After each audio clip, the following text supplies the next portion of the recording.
우리가 예수 그리스도의 공생애를 이 주연절에 기념한다는 것은 우리에게 좀 특별한 의미가 있습니다. 그것은 내가 예수 믿고 그리스도인으로서 살아가는 것이 나 개인만의 일이 아니라 세상을 이롭게 하는 공공의 일이 되어야 한다는 그런 뜻이 이 주연절에 담겨 있습니다. 예수께서 어머니 마리아와 아버지 요셉과 그리고 형제들과 함께 살았던 것은 예수의 사생활, 신학적인 용어로는 사생애 이렇게 부릅니다. 그러나 예수께서는 자신의 개인적인 삶을 멈추고 세례를 통해서 공생애를 시작하십니다. 그리고 그 공생애를 통해서 세상을 구원하는 그리스도의 공적인 사명을 감당하셨습니다. 따라서 우리가 예수를 따라 산다는 것은 우리의 신앙이 나의 사생활로 그치는 것이 아니라 우리도 예수처럼 남을 위해서, 세상을 위해서 공적인 삶을 살아간다는 그런 뜻을 담고 있습니다. 다시 말해서 우리는 예수 믿고 구원을 얻고 복된 삶을 영위하기 위해서 신앙생활을 합니다. 그러나 우리의 믿음은 나의 개인적인 울타리 안에만 머무는 것이 아니라 하나님과 이웃을 사랑하면서 세상을 이롭게 하는, 나도 공생애를 살아가겠다고 결단하는 것이 우리가 주연절을 기념하고 지키는 이유입니다. 그래서 이 성경에 등장하는 믿음의 조상들을 살펴보면 모두 각자 개인적인 삶과 자신만이 가지고 있던 꿈과 희망, 그리고 여러 가지 고난과 어려움들을 경험하고 있었습니다. 그러나 성경에 등장하는 이 인물들은 자신이 가진 개인적인 문제들을 해결하기 위해서만이, 자신의 꿈과 희망을 충족하기 위해서만 하나님을 믿었던 것이 아니었습니다. 그래서 우리는 믿음의 조상 아브라함에 대해서 얘기할 때 우리가 항상 쓰는 표현이 있습니다. 아브라함은 본토 친척 아버지의 집을 떠났다. 이것이 무슨 뜻이냐? 그는 사생활을 뒤로하고 공생애를 시작했다는 그런 의미입니다. 이처럼 신앙의 선조들은 어떻게 보면 자기의 행복과는 크게 상관없는 하나님의 구원 역사라는 꿈과 사명을 위해서 살아갔고, 그들의 그러한 삶과 신앙을 우리는 예수가 살아갔던 그러한 삶과 비교하면서 역시 그들도 공생애를 살아갔다고 평가합니다. 그런데 우리는 이러한 성경의 인물들을 보면서 한 가지 유의해야 할 점이 있는데, 그것은 바로 그들이 공생애를 살아간 방식이 어떤 것이었느냐, 우리는 여기에 주목해야 합니다. 오늘 우리가 읽은 새 본문을 보시면 여러 신앙의 인물들이 등장합니다. 그리고 그들이 각자 어떻게 하나님을 만났고 어떤 하나님의 은혜를 받았는지 우리에게 소개하고 있습니다. 그리고 그들은 모두 예언자로서, 제자로서, 사도로서 공생애를 살았던 인물이기도 했습니다. 그런데 이들의 신앙을 살펴보면 이렇게 말씀 선포하고 복음을 전하고 사랑을 실천하면서 살았던 그들의 그 모든 신앙의 배경과 원동력은 모두 자신이 개인적으로 만났던 하나님, 자기 자신만이 경험했던 자기만의 신앙의 체험이 그 모든 그들의 사역의 바탕을 이루고 있는 것을 우리는 발견할 수 있습니다. 오늘 우리가 읽은 이사야서 말씀은 이사야가 하나님께 예언자로 부름받는 아주 유명한 소명 사건입니다. 환상 가운데 높은 보좌에 하나님과 성전에 하나님의 옷자락이 널리 감싸고 있는 그런 모습을 환상을 통해서 보고 있습니다. 그때 이사야는 하나님 만나고 이제 자신이 죽을지도 모른다는 큰 공포를 느끼지만 천사가 제단에서 타고 있던 숯을 가지고 와서 이사야의 입에 대어주면서 그의 죄와 허물을 사해주는 그런 놀라운 체험을 하게 됩니다. 그때 이사야는 그렇게 하나님을 만나면서 큰 감동을 받아서 그 은혜 가운데 이제 제가 하나님을 위해서, 나만을 위해서가 아니라 하나님을 위한 공생애를 살아가겠다고 결단하고 고백하는 장면도 등장합니다. 그러면서 그 결단과 서원을 통해 이사야는 이스라엘 역사상 가장 위대한 예언자로 우리의 기억 속에 남아 있습니다. 오늘 이사야처럼 성경에는 하나님을 만나 하나님을 위해서 헌신했던 수많은 인물들의 부름받은 소명 사건들이 나옵니다.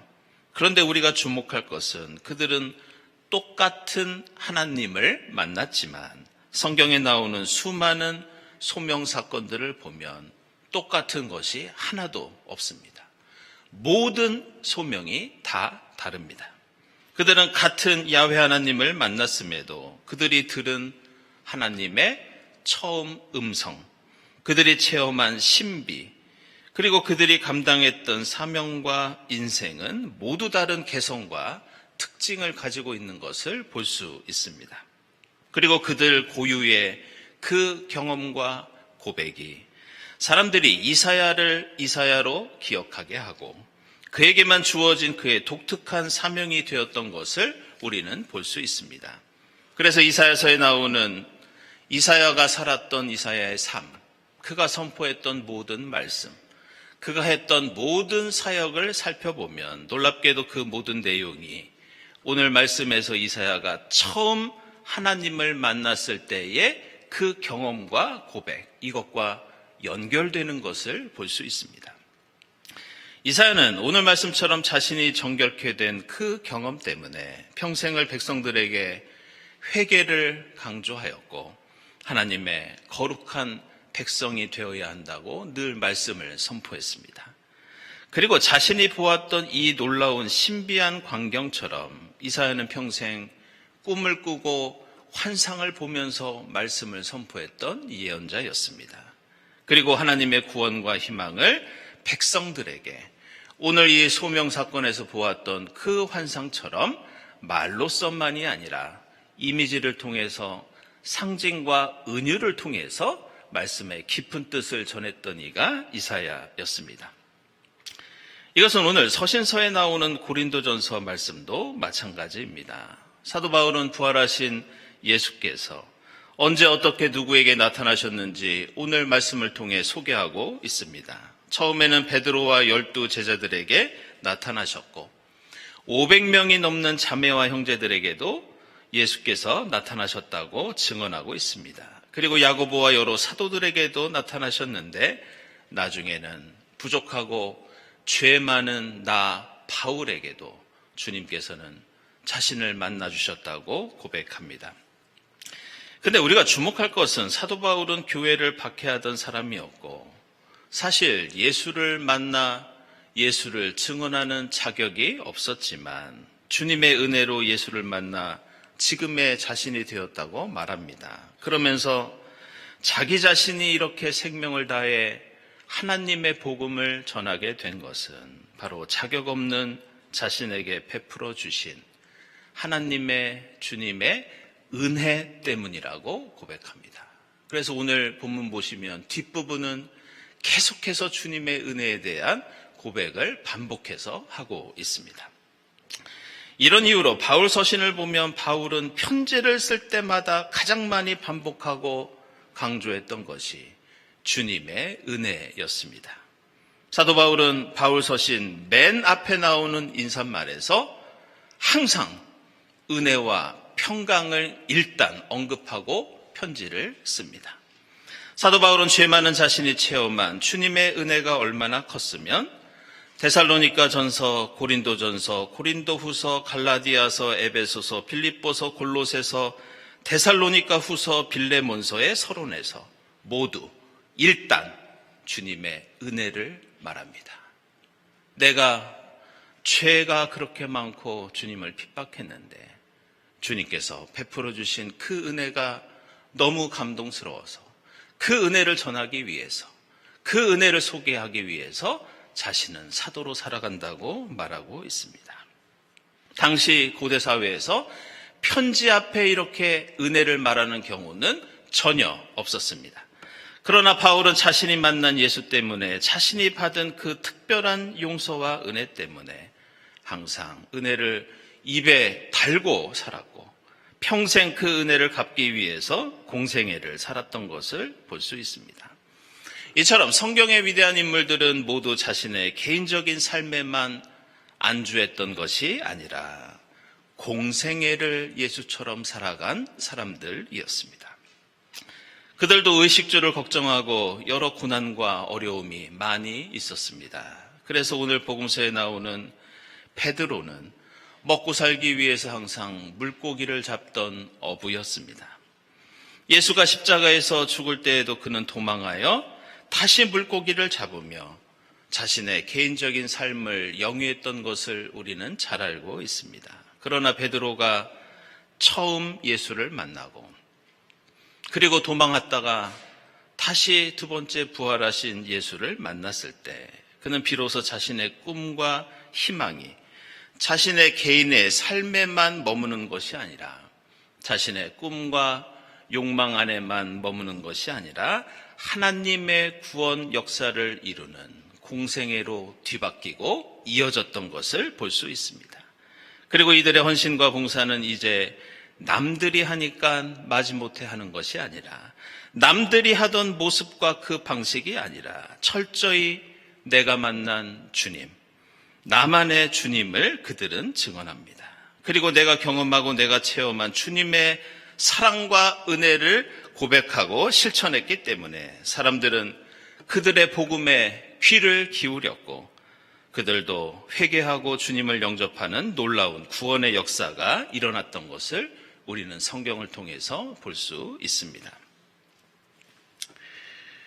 이 17년 전인 2007년쯤으로 제가 기억합니다마는 우리나라의 대표적인 피아니스트 가운데 한 분인 이 백건우 선생이 당시에 이 베토벤 피아노 소나타 전곡 음반을 내고 또 베토벤 피아노 소나타 전곡 연주회를 연 적이 있었습니다. 그때 당시 이 공연 기획사에서 그 연주회가 있기 며칠 전에 음악 애호가들을 초청해서 이 백건우 선생의 연주도 듣고 또 함께 대담을 하는 그런 자리가 있었습니다. 저도 그 자리에 초대받아서 그때 들었던 연주 또 함께 나누었던 대화가 지금까지도 좋은 추억으로 남아 있습니다. 근데 그때 그 질문과 대답을 하는 시간이 있었는데 17년이 지난 지금까지도 제 기억에 남는 인상적인 내용이 있어서 여러분들에게 소개를 좀 해드리려고 합니다. 그 자리에 있던 어떤 피아노를 전공하던 이 여성 피아니스트가 이 백건우 선생에게 그런 질문을 한 적이 있습니다. 연주회 장에서 선생님 같은 대가들의 연주를 듣다 보면 다른 연주자들보다 피아노 소리가 더 크게 들리는 그런 경험을 합니다.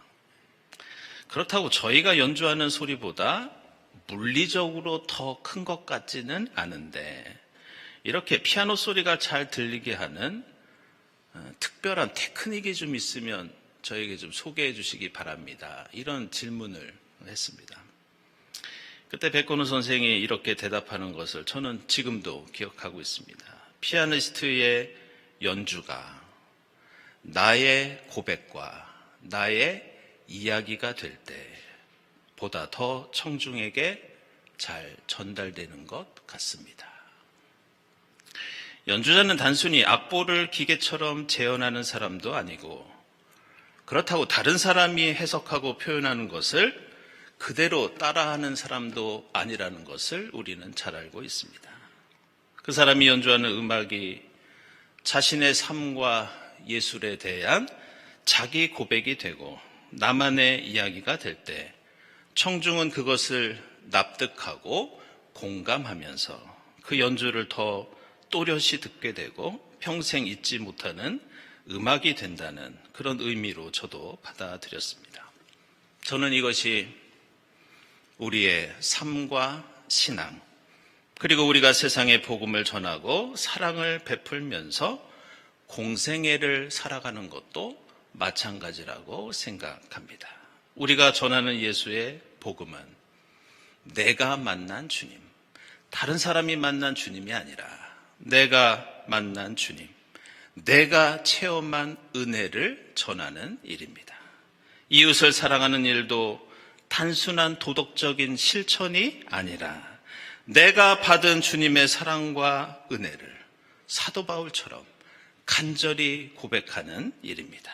우리는 매주 은혜로운 성가대 찬양을 듣습니다. 저는 우리 교회 성가대가 다른 어떤 세계적인 합창단보다 더 감동적이고 더 은혜가 충만하다고 생각합니다. 그것은 단순히 성가대의 음악성뿐만이 아니라 다른 무엇보다 성가대로 헌신하는 한 사람 한 사람의 삶과 신앙을 우리가 익히 잘 알고 있기 때문입니다. 그래서 우리는 그 고백을 함께 듣고 공감하면서 그 찬양에 더 큰 은혜와 힘을 얻게 됩니다. 내 신앙이 사생활로 그치는 것이 아니라 세상 가운데 복음이 되고 이웃들이 함께 누리는 은혜와 사랑이 되는 것도 마찬가지라는 것을 우리는 잊지 않고 늘 기억해야 합니다. 우리가 세상에 전하는 복음, 우리가 땀 흘리는 봉사, 이웃과 나누는 사랑은 그냥 해야 하니까 하고 남들이 하는 것을 그냥 따라 한다면 누구의 마음도 움직일 수 없고 우리는 어떤 성령의 역사도 기대할 수 없습니다. 내가 만난 주님, 내가 체험한 은혜, 내가 확신하고 고백하는 주님의 십자가와 부활이 나의 감사가 되고 감격이 되고 나의 신앙 고백이 될 때 그 복음과 사랑은 더 큰 울림이 된다는 것을 오늘 말씀은 우리에게 가르쳐주고 있습니다. 주연절 다섯째 주일을 맞이하면서 이러한 나만의 간증과 감사와 찬양으로 하나님의 구원 역사를 이루기 위해 주님과 함께 공생애를 함께 살아가는 여러분의 주연절이 될 수 있기를 주님의 이름으로 축원합니다. 기도하겠습니다. 하나님, 예수 그리스도를 저희에게 보내주시어 공생애를 통해 저희에게 십자가 구원과 부활의 생명을 베풀어 주시니 감사합니다. 저희의 삶과 신앙도 주님처럼 공생애가 되기를 원합니다. 저희가 만난 주님을 증거하고 저희가 누리는 기적과 은혜를 세상에 전하며 주님 베풀어 주신 사랑을 풍성히 나누게 하옵소서. 예수 그리스도의 이름으로 기도드리옵나이다. 아멘.